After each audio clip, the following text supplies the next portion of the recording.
Everyone, कैसे हैं आप सब। Welcome back to career in action. लगन आपकी, एडवाइस हमारी। This is Shilpa Saroj. Daily current affairs में आप सभी का बहुत बहुत स्वागत है। आज है 7 मई 2022। आज के करंट अफेयर्स में देखो हम 7 मई और 8 मई दोनों का ही देखेंगे।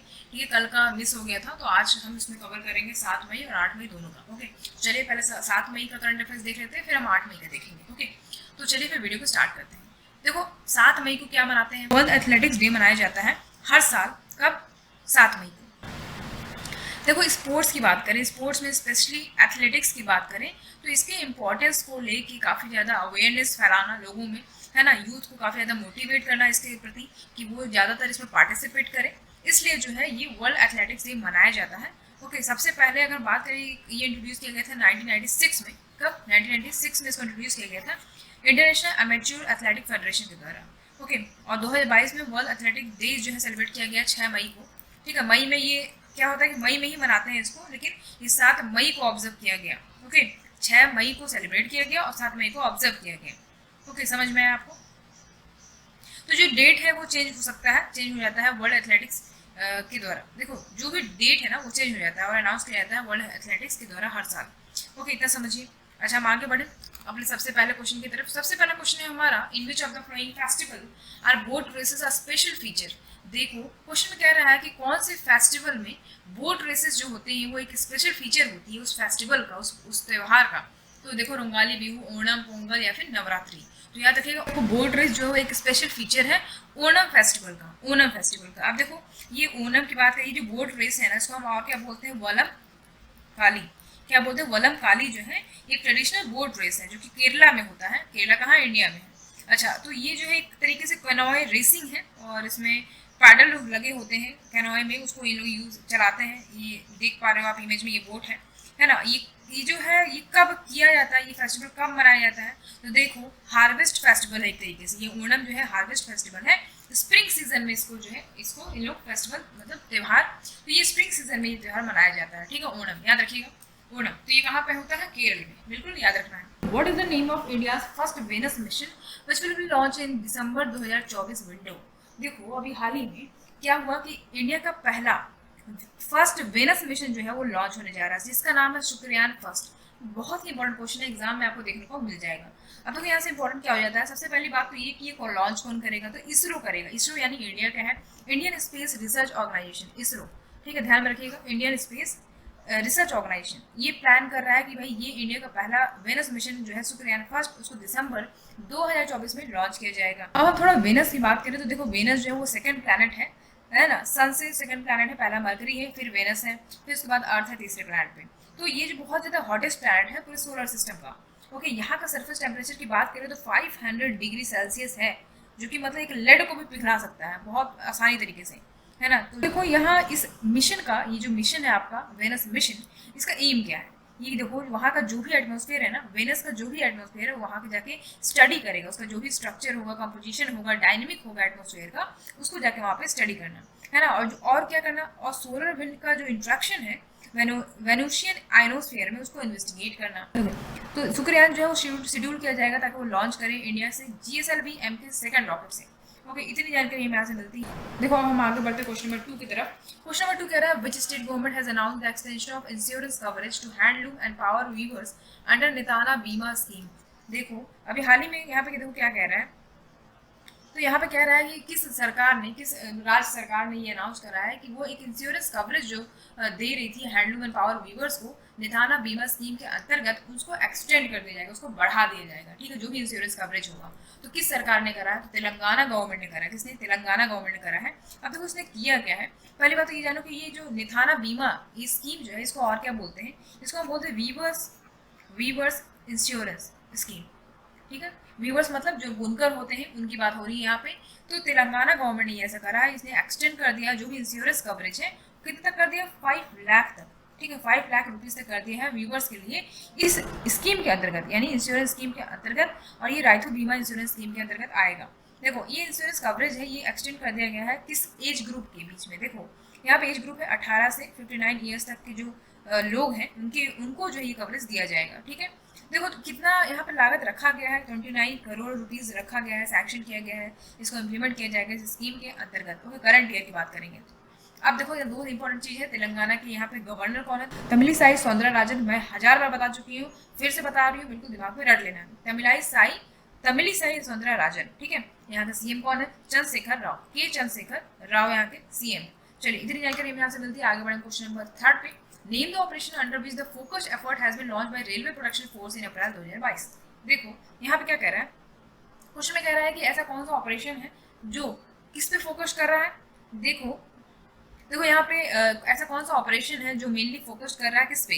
देखो जैसे कि आप देखते हो इरिसाइड लिक्वर होता है ना, दारू की दुकान होती है, देसी शराब लिखा होता है, फेक करेंसी सर्कुलेशन हो रहा है ना, तो ये सब के अगेंस्ट एक एक्शन लेना, एक ऑपरेशन चालू करना, तो वो ऑपरेशन यहाँ पे चालू किया गया है जो कि रेलवे प्रोटेक्शन फोर्स के द्वारा जो है लॉन्च किया गया है अप्रैल 2022 में।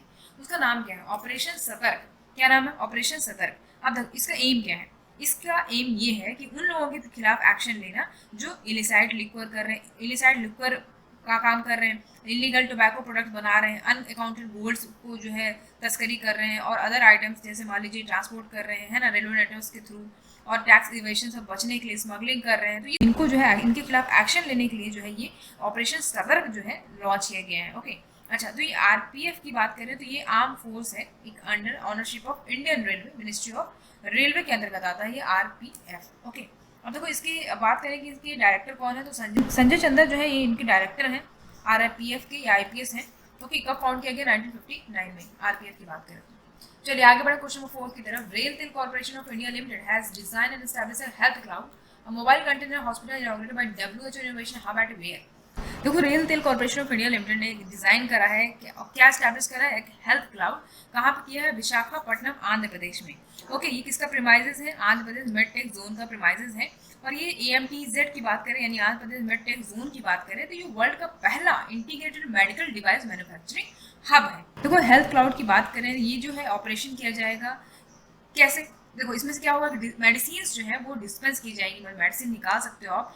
एक तरीके से देखा जाए तो हेल्थ एटीएम की तरह काम करेगा ये, ठीक है। मोबाइल ऐप, आपके पास एक मोबाइल ऐप होगा, आप उसमें मेंशन कर दोगे आपको कौन कौन सा दवा चाहिए, आप डिजिटल पेमेंट के थ्रू जो है इसमें आप मेडिसिन निकाल सकते हो। एक तरीके से एटीएम की तरह काम करेगा, ठीक है।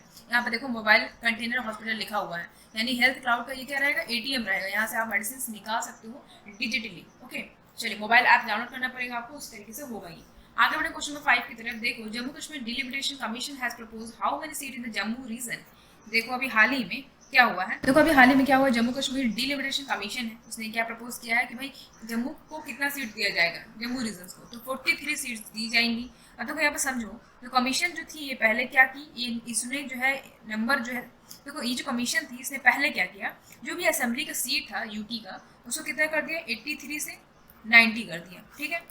और 6 एडिशनल सीट्स कहा गया जम्मू डिवीजन के लिए और एक कश्मीर के लिए। तो इसका मतलब ये हुआ कि टोटल जो है 90 असेंबली कॉन्स्टिट्यूंसी है, इसमें से 43 सीट्स जो है वो जम्मू को दिया गया है ना, और 47 सीट जो है वो कश्मीर को दिया गया, ठीक है। तो हमें इतना ही समझना था कि हमें 43 सीट्स किसको दी गई है, तो जम्मू को दिया गया, याद रखिएगा। यहाँ पे ये पूछ ही रहा है कि जम्मू रीजन को कितनी सीट दी गई है जम्मू कश्मीर डिलिमिटेशन कमीशन के द्वारा, तो 43 सीट्स, याद रखिएगा, इंपॉर्टेंट है। आगे बढ़े क्वेश्चन नंबर 6 है, देखो who has been elected to the board of directors of the Federal Reserve Bank of New York, United States of America। तो देखो अभी हाल ही में जो किसको बोर्ड ऑफ डायरेक्टर यानी federal reserve bank of New York के बोर्ड ऑफ डायरेक्टर इलेक्ट किया गया है, जो कि यूएसए में है यानी अमेरिका में है, तो वो है अरविंद कृष्णा। अरविंद कृष्णा जी को बोर्ड ऑफ डायरेक्टर बना दिया गया है federal reserve bank of New York के। ओके, इतनी जानकारी में यहाँ से मिलती है। आगे हम बढ़े क्वेश्चन नंबर 7 की तरफ। With which country India has recently signed joint declaration intent on green hydrogen task force and forest landscape restoration. देखो कह रहा है कि किस कंट्री ने इंडिया के साथ अभी साइन किया है एक joint declaration green hydrogen task force and forest landscape restoration. किसने किया है, तो भैया वो है जर्मनी ने किया है, ठीक है। अब देखो इसके बारे में थोड़ा देखें तो देखो इंडिया जो है एक ह्यूज एम्बिशन रखता है एनर्जी ट्रांजिशन के संदर्भ में।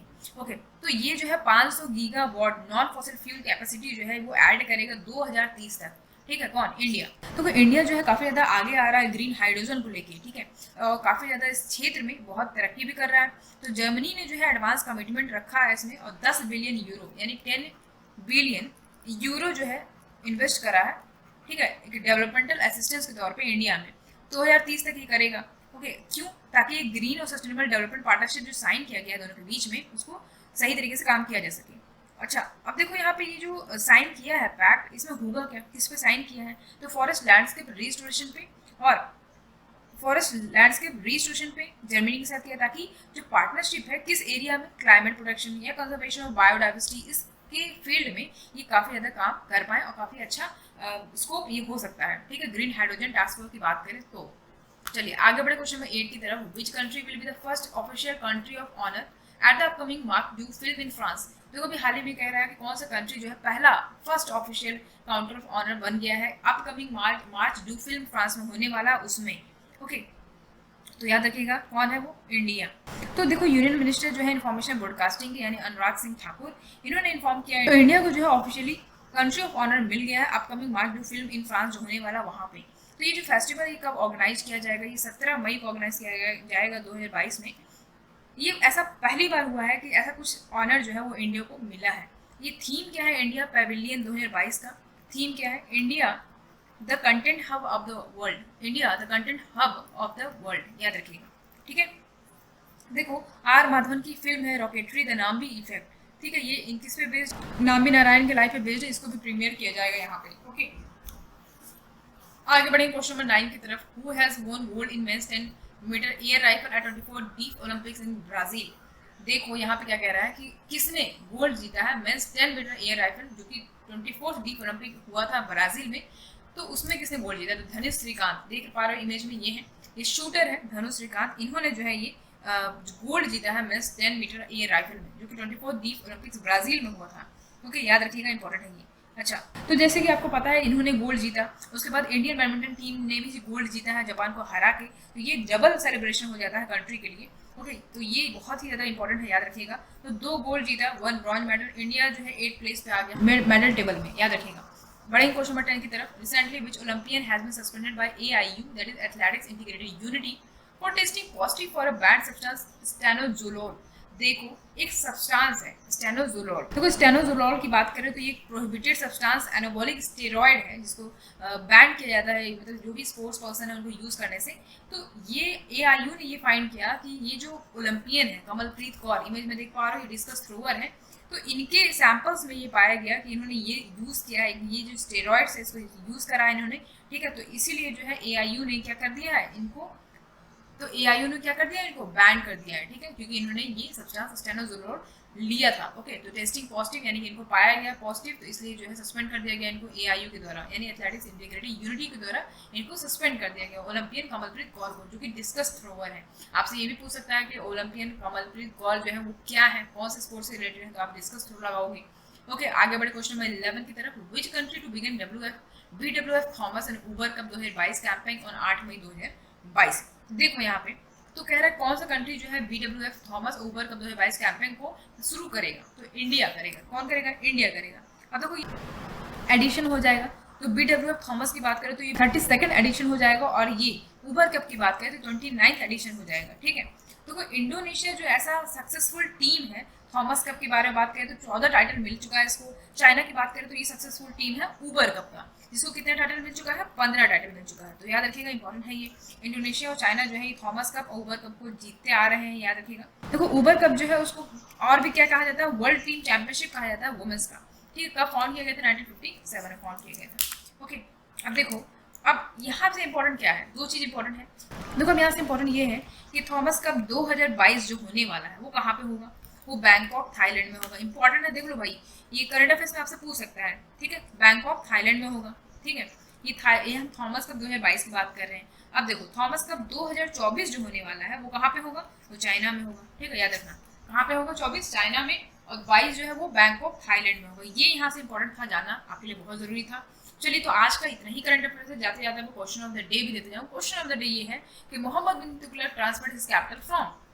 देखो मोहम्मद बिन तुगलक, आपने हिस्ट्री पढ़ी होगी तो आप उसके जानते भी होंगे कि बहुत बुद्धिमान व्यक्ति था ये भाई। ठीक है, बहुत बुद्धिमान शासक था, लेकिन इसका हर नीति जो है, जो भी ये मतलब प्रणाली, जो भी ये स्टेप लेता था वो ठीक उसका उल्टा हो जाता था। इसका लगता है किस्मत ही खराब था। तो मोहम्मद बिन तुगलक जो है उन्होंने अपनी कैपिटल कहाँ से कहाँ ट्रांसफर किया। ठीक है, तो दिल्ली से वारंगल, दिल्ली से देवगिरी, दिल्ली से मदुरई, दिल्ली से विजयनगर। इसका आंसर आप कमेंट बॉक्स में कमेंट करके बताएंगे। ओके, कमेंट जरूर किया करिए आप लोग के लिए फ्रेंड्स, ये आपके लिए ही होता है क्वेश्चन ऑफ द डे, ठीक है।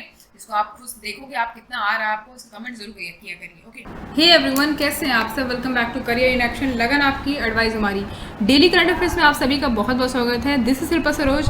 आज के वीडियो में हम देखेंगे कि आज के क्या करंट अफेयर्स हो सकते हैं, क्या इंपॉर्टेंट न्यूज़ हो सकते हैं, वो इस वीडियो में हम देखेंगे। ओके, तो चलिए वीडियो को स्टार्ट करते हैं। आज है 8 मई। 8 मई को हम मदर्स डे मनाते हैं। वीडियो को स्टार्ट करते हैं बिना देरी करते हुए।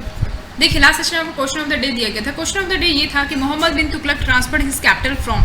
देखो, मोहम्मद बिन तुगलक जो है अपना कैपिटल कहाँ से कहाँ ट्रांसफर किए? दिल्ली से वारंगल, दिल्ली से देवगिरी, या फिर दिल्ली से मदुरई, या फिर दिल्ली से विजयनगर। ठीक है, तो याद रखिएगा दिल्ली से देवगिरी इन्होंने जो है अपना कैपिटल है उसको ट्रांसफर कर दिया था। ठीक है, क्यों किया था वो भी हम देखेंगे। सबसे पहले आप ये जानो कि मोहम्मद बिन तुगलक की बात करें तो ये तुगलक डायनेस्टी के शासक थे। ये सेकंड रूलर थे, सेकंड शासक थे, जिन्होंने 1324 से लेकर 1351 तक इन्होंने राज करा। और कहा जाता है कि बहुत ही बुद्धिमान थे, लेकिन जब भी इन्होंने कोई पॉलिसी या कोई भी रूल्स लागू किया तो वो हमेशा फेल ही हुआ। इनका हो सकता है इनका किस्मत ही खराब था या क्या था क्या पता, लेकिन वो देखते हैं। देखो, इन्होंने कैपिटल अपना कहाँ शिफ्ट किया? दिल्ली से देवगिरी शिफ्ट किया, क्योंकि उनको लगा कि जो साउथ यानी साउथ इंडिया का जो कंट्रोल है वो उनको कंट्रोल करने में दिक्कत हो रहा था, इसलिए उन्होंने दिल्ली से देवगिरी ट्रांसफर कर लिया। अच्छा, जब इन्होंने ये कैपिटल ट्रांसफर किया तो इनको अब हो रहा था कि अरे भाई अब नॉर्थ इंडिया कैसे हम कंट्रोल करेंगे, है ना। तो इन्होंने वापस फिर से देवगिरी से दिल्ली ट्रांसफर कर लिया अपना कैपिटल। यही करते रह गई। तो इस स्टेप की वजह से बहुत सारे लोगों का बहुत लॉस हुआ, बहुत लोगों की डेथ भी हो गई, है ना, उस पलायन की तरफ। तो उसमें क्या हुआ कि इसके बाद जो है काफ़ी ज़्यादा लोगों का ये कहना था कि एक मूर्ख राजा था, तो कहा जाए कि एक मूर्ख राजा था पूरे हिस्ट्री में जिन्होंने ये नीति अपनाई है, ये लॉ को फॉलो करा। चलिए, तो आगे बढ़ते हैं, हम आज के करंट अफेयर शुरू करते हैं। देखो, सबसे पहला क्वेश्चन है, who has assumed charge as a new secretary for मिड-वाई। तो देखो, मिड-वाई क्या है, पहले तो ये जानो। मिड-वाई हम बोलते हैं ministry of electronics and information technology. Okay, इसको बोलते हैं मिड-वाई। तो मिड-वाई का न्यू सेक्रेटरी अभी किसे अपॉइंट किया गया है? तो वो है अलकेश कुमार। ठीक है, अलकेश कुमार शर्मा जो है ये यहाँ के न्यू सेक्रेटरी बन जाएंगे ministry of electronics and information technology की। ओके, देखो ये जो है अलकेश कुमार शर्मा, ये कौन है? ये सीनियर IAS ऑफिसर है, याद रखिएगा। ठीक है, तो इनको जो है सेक्रेटरी बना दिया गया है कैबिनेट सेक्रेटरी में। ओके, देखो, अच्छा, तो ये पहले क्या थे? ये एडिशनल चीफ सेक्रेटरी थे इंडस्ट्रीज ऑफ केरला गवर्नमेंट की।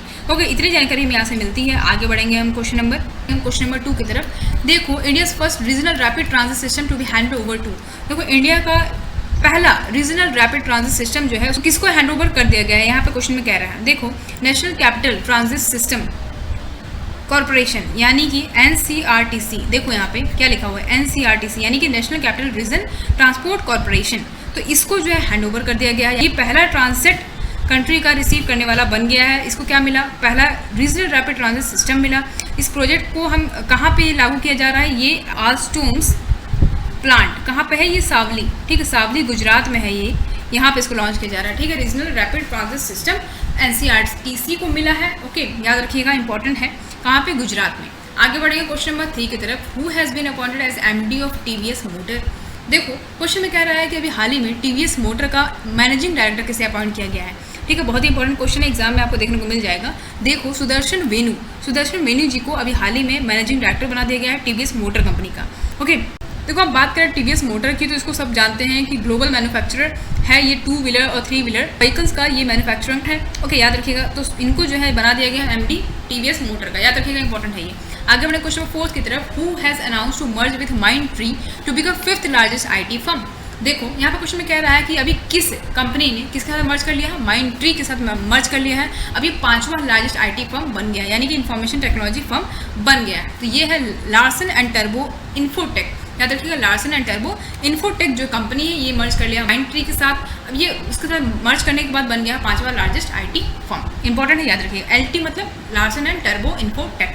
आगे बढ़े क्वेश्चन नंबर 5 की तरफ। देखो, which state launches vehicle movement tracking system. देखो, अभी हाल ही में किस स्टेट ने लॉन्च करा है क्या? Vehicle movement tracking system. तो ये लॉन्च किया है किस स्टेट ने? हरियाणा स्टेट ने। हरियाणा के चीफ मिनिस्टर हैं मनोहर लाल खट्टर जी, इन्होंने लॉन्च किया है vehicle movement tracking system mobile app. ये क्या? ये मोबाइल ऐप है। ठीक है, याद रखिएगा। तो ये जो इन्होंने लॉन्च करा है तो ये होगा क्या इससे? उसको पूरा नाम क्या है इसका? VMTS mobile app. ठीक है, ये ट्रैक क्या करेगा? देखो, जो भी व्हीकल क्या कैरी करेंगी, सैंड या फिर कोई भी माइनिंग मटेरियल्स कैरी करके ले जा रही हैं, तो उनको ट्रैक करने के लिए इसको बनाया गया है, इस मोबाइल ऐप को लॉन्च किया गया है। ठीक है, क्या नाम है? व्हीकल मूवमेंट ट्रैकिंग सिस्टम, याद रखिएगा। तो हरियाणा के चीफ मिनिस्टर जान गए हो आप कौन है, मनोहर लाल खट्टर जी। अच्छा, आगे बढ़े क्वेश्चन नंबर 6 की तरफ। देखो, who address the inaugural session of जीतो कनेक्ट 2022। इंपॉर्टेंट है भाई, एग्जाम में आ सकता है। तो यहाँ पे क्वेश्चन में कह रहा है कि किन्होंने अभी जीतो कनेक्ट 2022 का जो सेशन हुआ उसको इनॉग्रेट किया, ठीक है। तो वो है प्राइम मिनिस्टर नरेंद्र मोदी जी, ठीक है। तो प्राइम मिनिस्टर नरेंद्र मोदी जी ने इसको क्या किया है, इनॉग्रेट किया है, जीतो कनेक्ट 2022। तो ये देखो, वर्चुअली इसको इनॉग्रेट किया गया है प्राइम मिनिस्टर नरेंद्र मोदी के द्वारा। ये ग्लोबल समिट है, किसके द्वारा ऑर्गेनाइज किया गया है, जैन इंटरनेशनल ट्रेड ऑर्गेनाइजेशन, ठीक है। जैन इंटरनेशनल ट्रेड ऑर्गेनाइजेशन, जो कि कहाँ पे हुआ है, पुणे में हुआ है, ठीक है। तो the Prime Minister said that the world is looking up at India with a lot of expectation and confidence in various areas, be it global peace, prosperity or ways to find solution for global camping। ठीक है, okay, समझ में आया आपसे। तो उन्होंने ये भी बताया कि इसका थीम क्या रहेगा। देखो, थीम बताया उन्होंने, टुगेदर टुवर्ड्स टुमारो, ठीक है, टुगेदर टुवर्ड्स टुमारो ये थीम रहेगा। ये बहुत ही ज़्यादा मीनिंगफुल है, आज के सिनेरियो में देखें तो बहुत ही ज़्यादा मीनिंगफुल है ये। इसका मतलब ये होता है कि आज़ादी का अमृत काल, सबका प्रयास। ओके, ये एक चाबी है, एक कुंजी है रैपिड डेवलपमेंट के लिए। तो यहाँ पे यही एड्रेस करा जाएगा उसमें। ओके, चलिए आगे बढ़ते क्वेश्चन नंबर 7 की तरफ। According to the recent release annual report on vital statistics based on the 2020 civil registration system report which union territory has recorded the highest sex ratio at birth in the country 2020। देखो, अभी हाल ही में एक report आई vital statistics के ऊपर, जो किस पे based है, सिविल रजिस्ट्रेशन सिस्टम रिपोर्ट के ऊपर बेस्ड है। 2020 की बात हो रही है। तो कौन सा यूनियन टेरिटरी सबसे ज़्यादा सेक्स रेशियो बर्थ के मामले में रिकॉर्ड करा है 2020 के आंकड़े में? तो देखो, यूनियन टेरिटरी ऑफ लद्दाख। तो लद्दाख है, ये यूटी है, यूनियन टेरिटरी बन गया लद्दाख, ठीक है। जम्मू कश्मीर जब 370 हटा तो लद्दाख और जम्मू कश्मीर अलग अलग हो गए। तो यूनियन टेरिटरी जो लद्दाख का है वो सबसे ज़्यादा highest sex ratio at birth जो है इसने रिकॉर्ड करा है, ठीक है, याद रखिएगा, इंपॉर्टेंट है। आगे बढ़ें क्वेश्चन नंबर 8 की तरफ। Who was awarded the world food prize $2,50,000 prize in recognition of innovative modelling of the impact of climate change on food production. देखो, क्वेश्चन में क्या कह रहा है कि अभी हाल ही में किसे वर्ल्ड फूड प्राइज मिला। ये भैया बहुत ही इंपॉर्टेंट क्वेश्चन है, एग्जाम में देखने को आपको मिल ही जाएगा, देख लीजिएगा चाहे। तो वर्ल्ड फूड प्राइज किसे अभी अवार्ड किया गया है, जिसमें इनको कितना मिला है राशि, $2,50,000 इनको मिला है। और किस लिए मिला है इनको, इन्होंने इनोवेटिव मॉडल बनाया है, किसके ऊपर पे कहा जा रहा है कि जो कि क्लाइमेट चेंज होता है उसका क्या इम्पैक्ट पड़ रहा है फूड प्रोडक्शन पे। तो इन्होंने ये इनोवेटिव मॉडलिंग इस पर बनाया है, इन्होंने बहुत सारा रिसर्च करा इस पर। तो इसके लिए इनको वर्ल्ड फूड प्राइज मिला है, इनको याद रखिएगा। इनका नाम क्या है, सिंथिया रोजनविग। ये एक एग्रोनॉमिस्ट है और क्लाइमेटोलॉजिस्ट भी हैं, ठीक है। तो यहाँ इतनी जानकारी हमें यहाँ से मिलती है, याद रखिएगा, इंपॉर्टेंट है ये। आगे बढ़ेंगे क्वेश्चन नंबर 9 की तरफ। विच state has announce India's first tribal health observatory. देखिए, यहाँ पर क्वेश्चन में कह रहा है कि कौन सा स्टेट ने अनाउंस करा है कि वो इंडिया का पहला ट्राइबल हेल्थ ऑब्जर्वेटरी बनाएगा। तो भाई वो है उड़ीसा। उड़ीसा के चीफ मिनिस्टर कौन है, नवीन पटनायक जी, याद रखिएगा, इंपॉर्टेंट है, ठीक है। चलिए आगे बढ़े क्वेश्चन नंबर 10 की तरफ। In which city India first flow chemistry technology hub has been established. तो क्वेश्चन में कह रहा है कि कौन सा सिटी इंडिया का जो पहला फ्लो केमिस्ट्री टेक्नोलॉजी हब बनाने जा रहा है, एस्टैब्लिश करेगा। तो वो है हैदराबाद। कौन है, हैदराबाद, इंपॉर्टेंट है, याद रखिएगा। आगे बढ़ेंगे लास्ट क्वेश्चन पे हमारे। In which state has the tribal organisation demanded Roman script for Kokborok language. देखो, क्वेश्चन में कह रहा है कि किस स्टेट का ट्राइबल ऑर्गेनाइजेशन ने ये डिमांड करा है कि वो रोमन स्क्रिप्ट चाहता है उसके कोक-ब्रोक लैंग्वेज के लिए। तो वो है त्रिपुरा गवर्नमेंट। त्रिपुरा स्टेट के जो ट्राइबल ऑर्गेनाइजेशन है उसने डिमांड करा है कि बस उनके कोक-ब्रोक लैंग्वेज के लिए उनको रोमन स्क्रिप्ट चाहिए, ठीक है। तो याद रखिएगा, त्रिपुरा। ओके, इतनी जानकारी हमें यहाँ से मिलती है। और एक और चीज़ बताऊँ आपको कि स्टूडेंट्स, आप लोगों का ये कमेंट्स था कि मैं बहुत ही ज़्यादा स्पीड में बोल रही हूँ, कुछ समझ में नहीं आ रहा है। देखो, चीज़ें समझो कि अगर मैं बहुत ही धीरे धीरे बोलूँगी तो वीडियो काफ़ी ज़्यादा लेंथी हो जाएगा, फिर आप लोग वीडियो देखोगे नहीं, फिर मुझे ही बोलोगे कि इतना लंबा वीडियो बन रहा है। तो मैं चाहती हूँ कि 10 मिनट में आपका डेली करंट अफेयर्स कंप्लीट हो जाए। हो गया। अगर आपको इतना ही लग रहा है तो आप इसको स्लो कर सकते हो, स्लो करके देख लो आप, ठीक है। इतना भी तेज़ नहीं बोल रही हूँ कि आपको समझ में ना आए। मैं इसीलिए कंप्लीट करना चाहती हूँ जल्दी जल्दी, कि आपका जल्दी खत्म हो जाए 10 मिनट में। क्या 10 मिनट से ज़्यादा लोगे तो फिर आपको भी बोरिंग लगेगा, है ना। तो मैं चाहती हूँ कि जल्दी जल्दी खत्म हो जाए, 10 मिनट का वीडियो हो, ठीक है। तो इतना भी स्पीड नहीं बोल रही हूँ मैं, लेकिन हाँ कोशिश करूँगी थोड़ा सा और धीरे से बोलूँ, ठीक है। चलिए फिर आज के लिए इतना ही। और जाते जाते आपको क्वेश्चन ऑफ द डे भी देते जाऊँ। क्वेश्चन ऑफ द डे ये है कि volcanic eruption do not occur in the. देखिए, यहाँ क्वेश्चन में कह रहा है कि वोल्केनिक इरप्शन कहाँ पे अकर नहीं होते हैं, बाल्टिक सी, ब्लैक सी, कैरिबियन सी, कैस्पियन सी। इसका आंसर आई होप कि आपको कमेंट बॉक्स में कमेंट करके देंगे। प्लीज़ स्टूडेंट्स, आप लोग कमेंट बॉक्स में कमेंट करा करिए, ये क्वेश्चन आपके लिए होता है। ओके, बहुत ही इंपॉर्टेंट क्वेश्चन है ये सब, कहीं ना कहीं एग्जाम में ये आए हुए हैं। ओके, इसीलिए आपको खुद को चेक किया करिए कि आपको आ रहा है कि नहीं। ओके, इसका आंसर आप कमेंट बॉक्स में कमेंट करके दीजिएगा। चैनल पर नया है तो फटाफट चैनल को लाइक, शेयर, कमेंट जरूर करिएगा और सब्सक्राइब करना ना भूलें। चलिए, तो इसी के साथ मिलते हैं आपसे अगले वीडियो में। तब तक के लिए अपना ध्यान रखें। Thank you so much for watching.